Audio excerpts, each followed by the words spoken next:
Hello दोस्तों, I am back with another video. तो ये है चैप्टर नंबर 12 जिसका नाम है the dynamics of goal achievement. तो इस चैप्टर में मार्क डगलस ये बता रहे हैं कि किस हद तक हम अपने गोल को अचीव करेंगे, हमारी जो नीड्स है उसको अचीव करेंगे और किस लेवल का डिग्री ऑफ सेटिस्फेक्शन हमको मिलेगा इन सब चीज़ को फुलफिल करने पर। वो डिपेंड करता है बेसिकली 4 फंक्शंस पे। तो जो पहला फंक्शन है वो ये है कि क्या हम हमारी जो ज़रूरतें हैं, जो हमारा गोल है, क्या हम उसको रिकॉग्नाइज़ कर पाए हैं, क्या हम उसको पहचान पाए हैं। तो आप लोग बोलेंगे, वो ऐसा कह रहे हैं कि यार कोई आदमी, उसकी क्या ज़रूरतें हैं, उसका क्या गोल है, क्या उसको पता नहीं होगा? उसको हर आदमी को पता रहता है। लेकिन मार्क डगलस बोल रहे हैं ये सुनने में जितना आसान लग रहा है उतना आसान है नहीं। मार्क डगलस ये बता रहे हैं जब भी हमारी कोई ज़रूरतें होती है ना, हमको अगर कोई चीज़ हमारी नीड, हमारी रिक्वायरमेंट है, तो उसकी वजह से हमारे शरीर के अंदर एक इनर फोर्स जनरेट होता है, एक natural sense of curiosity generate होती है। और ये जो फोर्स क्रिएट होता है ना, वो एक इम्बैलेंस क्रिएट करता है हमारे बॉडी के अंदर। और ये इम्बैलेंस तब तक रहेगा जब तक कि वो जो नीड है, वो जो रिक्वायरमेंट है, वो फुलफिल ना हो जाए। अब मार्क डगलस ये बता रहे हैं कि ये जो फोर्स क्रिएट हुआ है उस क्यूरियोसिटी, उस नीड को पूरा करने के लिए, ये रेजिस्ट होता है किस फोर्स के द्वारा? जो हमारे अंदर ऑलरेडी कई सारे बिलीव्स है, एसोसिएशंस है, मेमोरीज है। ये जो पुराने एक्सपीरियंसेस के कारण जो ये मेमोरीज, बिलीव जनरेट हुए ना, ये लोग अभी जो नया फोर्स डेवलप हुआ है उसको रेजिस्ट करता है। तो मार्क डगलस ये बताना चाह रहे हैं कि ये जो दो फोर्सेज हैं, है ना, जो इनर फोर्स अभी डेवलप हुआ है हमारी नीड्स को फुलफिल करने के लिए, और जो पहले से प्रेजेंट है जो फोर्सेस, जो अब कन्फ्लिक्ट कर रहा है, इसको रेजिस्ट कर रहा है, इसी के कन्फ्लिक्टिंग नेचर को, इसी दो फोर्सेस के रिलेशनशिप को हमको समझने की ज़रूरत है। तो जो सेकंड फंक्शन है इस डिग्री ऑफ सेटिस्फेक्शन का, वो ये है कि ये जो फिजिकल इन्वायरमेंट है, जो इन्वायरमेंट है जहाँ से हमको हमारे नीड्स को फुलफिल करना है, हमारे जो गोल्स है उसको फुलफिल करना है ना, तो हम उसको किस हद तक समझते हैं। जितना लेवल ऑफ डीपर अंडरस्टैंडिंग हमारा होगा इस एक्सटर्नल इन्वायरमेंट का, उतना ज़्यादा चांसेस है, उतना ज़्यादा हमको डिग्री ऑफ सेटिस्फेक्शन मिलेगा इस एक्सटर्नल इन्वायरमेंट में। जो थर्ड इंपॉर्टेंट स्किल्स इस डिग्री ऑफ सेटिस्फेक्शन का, वो है कि इस जो एक्सटर्नल इन्वायरमेंट है वहाँ से हमको फंक्शन करने के लिए क्या हमारे पास वो रिक्वायर्ड स्किल्स प्रेजेंट है, वो बता रहे हैं। जितना ज़्यादा रिक्वायर्ड स्किल्स अगर हमारे पास होगी इस एक्सटर्नल इन्वायरमेंट में एक्ट करने के लिए, काम करने के लिए, उतना ज़्यादा हमको डिग्री ऑफ सेटिस्फेक्शन मिलेगा, उतना ज़्यादा हमारी जो ज़रूरतें हैं, हमारा जो गोल है, वो उसके पूरे होने के चांसेस। और जो फोर्थ फंक्शन है वो है कि ये जो हमारे पास स्किल्स हैं, क्या हम किस हद तक इसको एग्जीक्यूट कर पा रहे हैं, हमारा एग्जीक्यूशन कितना अच्छा है इस स्किल्स का। जितना ज़्यादा अच्छा एग्जीक्यूशन होगा उतना अच्छे हम अपने स्किल्स का इस्तेमाल कर पाएंगे और अपनी ज़रूरतें को पूरा कर पाएंगे, अपने गोल को अचीव कर पाएंगे।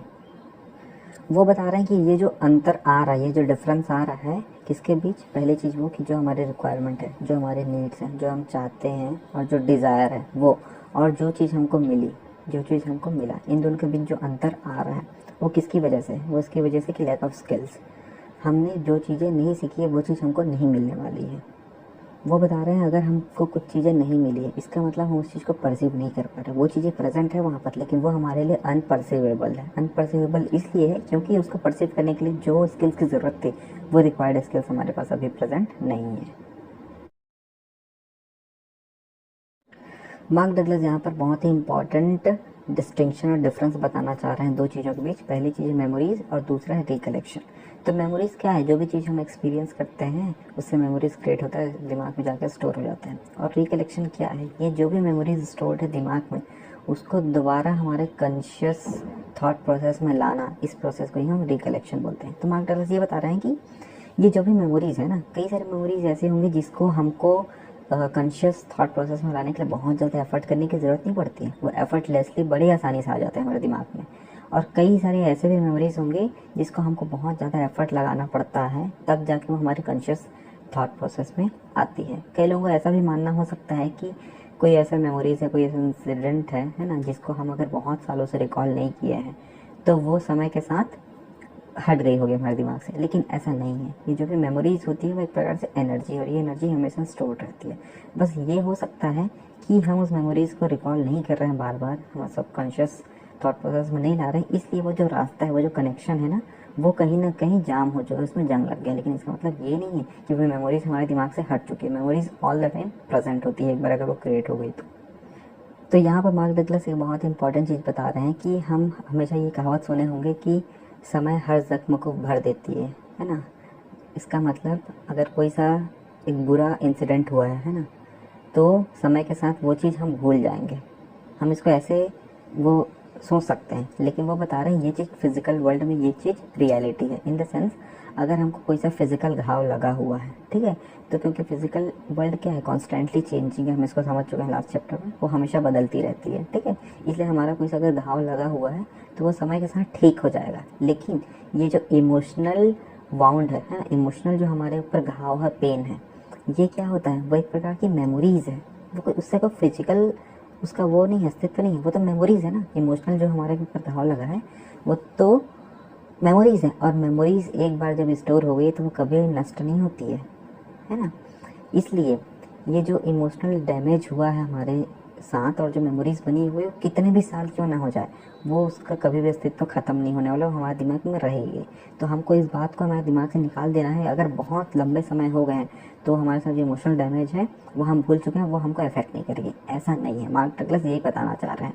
हम चाहें या ना चाहें, वो जो इमोशनल डैमेज है कहीं ना कहीं दिमाग में प्रेजेंट है, और कभी ना कभी कॉन्शियस थॉट प्रोसेस में आएगी और हमको प्रॉब्लम क्रिएट कर सकती है। इसलिए हमको क्या करना है, हम इस इमोशनल घाव को क्या कर सकते हैं, वो अपने आप जाएगी नहीं, तो हम क्या कर सकते हैं, हमको उसको रिलीज करना सीखना है। हमको समझना है कि वो है, हम उसको भूलना सीखना है। अगर वो हमारे सामने आ भी जाती है थॉट प्रोसेस में, तो हमको रिलीज कर देना है, हम उसको ध्यान नहीं देना है। जब तक हमारे पास ये कला नहीं है, जब तक ये स्किल नहीं है कि हमारा कोई बैड मेमोरीज जो है ना, नेगेटिव एनर्जीज जो है, उसको जब तक हम रिलीज करना नहीं सीखेंगे, तब तक ये जो पेन है, ये जो फियर है, इस प्रकार के भाव में हम फंसे ही रहेंगे हर टाइम।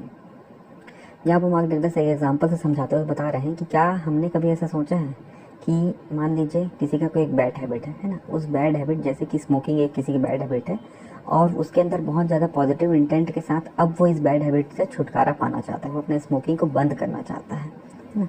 लेकिन कितना भी चाहने के बाद भी उसको इस बैड हैबिट से छुटकारा पाने के लिए ना बहुत ज़्यादा मशक्क़त करनी पड़ेगी, ठीक है। तो इसको समझाते हुए कुछ ऐसे बता रहे हैं, वो जो उसकी हैबिट है ना, वो जो स्मोकिंग की जो हैबिट है, वो जो बिलीफ और जो मेमोरीज जितने भी बने हुए हैं उस स्मोकिंग से रिलेटेड, वो सब उसके सबकॉन्शियस माइंड में जाकर स्टोर्ड हुए हैं। उससे रिलेटेड जितने भी अच्छे मोमेंट्स उसको लग रहे होंगे वो सब जाके स्टोर्ड हो गए हैं। अब उसका इंटेंट क्या है, उसका प्रेजेंट इंटेंट है कि स्मोकिंग इज़ नॉट गुड और मेरे को ये क्विट करना है, ठीक है।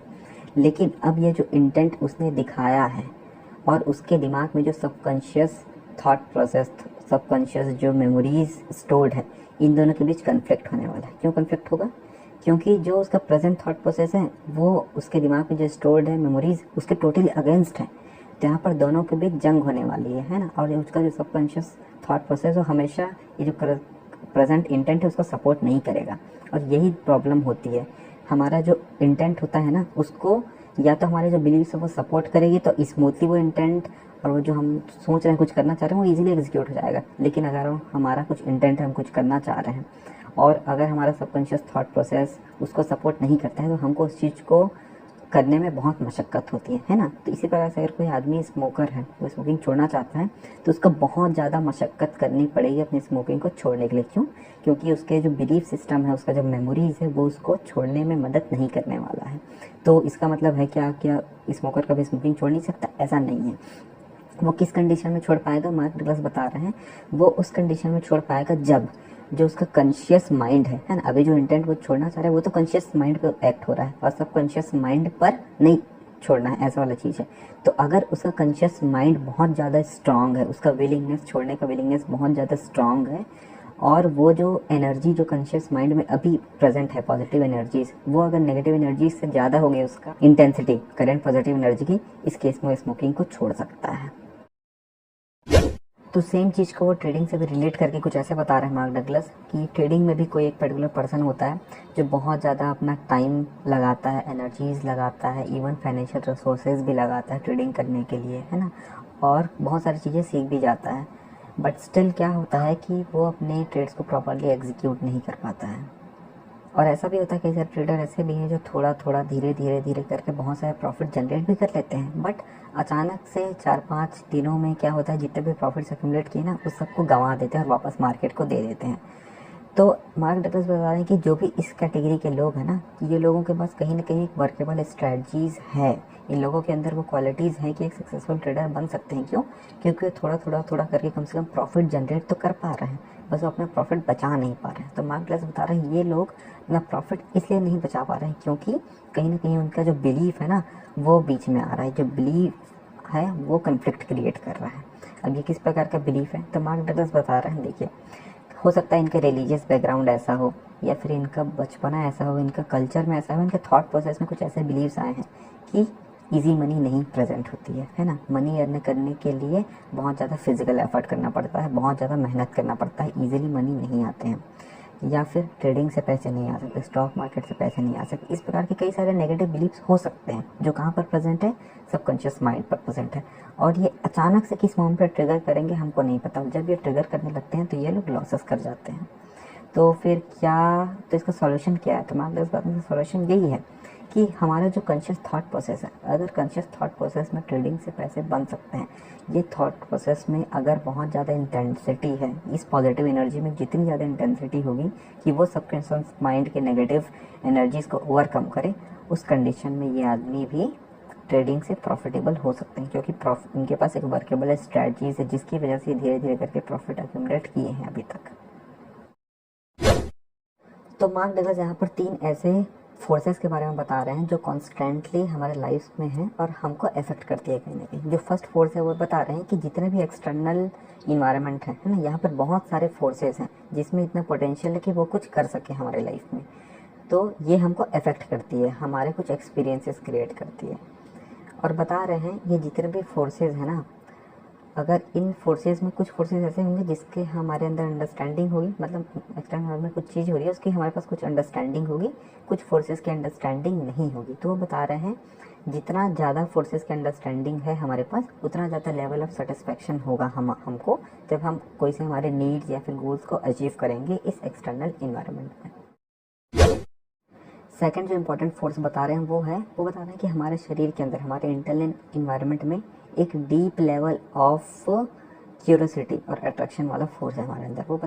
वो बता रहे हैं ये जो नेचुरल सेंस ऑफ क्यूरियोसिटी है ना, किसी चीज़ को जानने की इच्छा जो है, तो ये हमको नेचुरली चीज़ों को एक्सप्लोर करने के लिए प्रेरित करती है ना, नई नई चीज़ों सीखने के लिए प्रेरित करती है, हमको नई नई चीज़ें सीखने में हेल्प करती है, चीज़ों को एक्सप्लोर करने के लिए, एनवायरनमेंट को एक्सप्लोर करने के लिए मदद करती है। ये जो नेचुरल सेंस ऑफ क्यूरियोसिटी वाला फोर्स है जो हमारे अंदर है, वो बता रहे हैं कि बचपन से ऐसा होता है, कई लोग कुछ बनना चाहते हैं, कोई सिंगर बनना चाहता है, म्यूजिशियन बनना चाहता है, कोई आर्टिस्ट बनना चाहता है, अलग अलग चीज़ें बनना चाहते हैं। तो उससे रिलेटेड जब भी काम होगा है ना, तो वो जो ये क्यूरियोसिटी वाली फोर्स है ना, वो इस चीज़ को करने के लिए उनको हेल्प करने वाली है और इससे रिलेटेड काम करने में उनको काफ़ी मज़ा आने वाला है। और एक्सटर्नल इन्वायरमेंट में अगर इससे रिलेटेड काम नहीं होगा, इसके अगेंस्ट वाला कुछ काम होगा, तो उनको उतना मज़ा नहीं आने वाला है। तो बताने वाली ये बात है, ये नेचुरल सेंस ऑफ क्यूरियोसिटी वाला फोर्स है वो हेल्प करेगा उनको लर्निंग में। और कब हेल्प करेगा, जब उनके क्यूरियोसिटी से रिलेटेड कुछ काम होगा तो।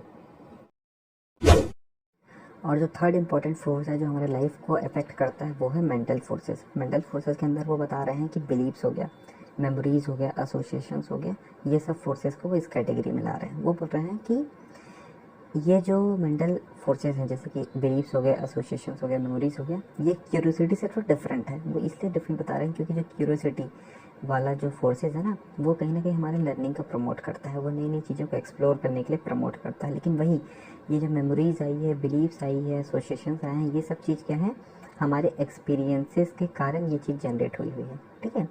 और ये लोग लर्निंग को प्रमोट नहीं करते हैं, बल्कि कहीं ना कहीं ये लोग हमारे जो ग्रोथ है ना उसको रेस्ट्रिक्ट करते हैं। कई सारी ऐसी चीज़ें होंगी जो हम परसीव करना चाहते हैं, लेकिन उस बिलीफ और उस प्रीवियस मेमोरीज़ के वजह से वो कहीं ना कहीं हमारे ग्रोथ को रेस्ट्रिक्ट करने की कोशिश करते हैं। अब हम वो 3 फोर्सेस को जान चुके हैं जिसकी वजह से हमारी लाइफ अफेक्ट होती है, ठीक है। लेकिन हमको क्या है, हर वक्त कुछ ना कुछ नई चीज़ें सीखनी है, हमको अपने नीड्स को, हमारे गोल्स को अचीव करना है, फुलफिल करना है, तो इस इन्वायरमेंट से इंटरेक्ट करना पड़ेगा, ठीक है। और इसके लिए क्या करना पड़ेगा, हमको all the time constant learning वाले फेज में रहना पड़ेगा। और लर्निंग को कौन सा फोर्सेस प्रमोट करती है, वो है हमारा natural sense of curiosity. Curiosity वाली फोर्स जो सेकंड फोर्स हमने समझाया था, वो इसको प्रमोट करती है। तो हमको उस पर फोकस करने की ज़रूरत है। और इस फोर्स को, हमारे लर्निंग को क्या चीज़ रोक रही है, वो रोक रही है हमारा मेंटल फोर्सेस, जो क्या है in the form of beliefs, memories, ये सब है। तो कहीं ना कहीं अगर हम इस चीज़ को ध्यान में रखें कि एक्सटर्नल जो हमारा पुराने जो बिलीव्स हमारे अंदर हैं, पुराने जो मेमोरीज हैं, नेगेटिव मेमोरीज हैं, ये सब को अगर हम थोड़ा रिलीज़ करने की कोशिश करें और हमारे क्यूरियोसिटी वाले जो ऐसे फोर्सेस जो हमको नई चीज़ें सीखने में प्रमोट कर रहे हैं, उस पर अगर हम फोकस करने की कोशिश करें तो हम कॉन्स्टेंटली चीज़ों को एक्सप्लोर करते रहेंगे। और हम जब एक्सप्लोर करेंगे चीज़ों को, नई चीज़ सीखेंगे, तभी हमारे पास सेम इंफॉर्मेशन को हम अलग अलग तरीके से परसीव कर पाएंगे और एक ज़्यादा पर्सपेक्टिव हमारा ओपन होगा किसी चीज़ को देखने का।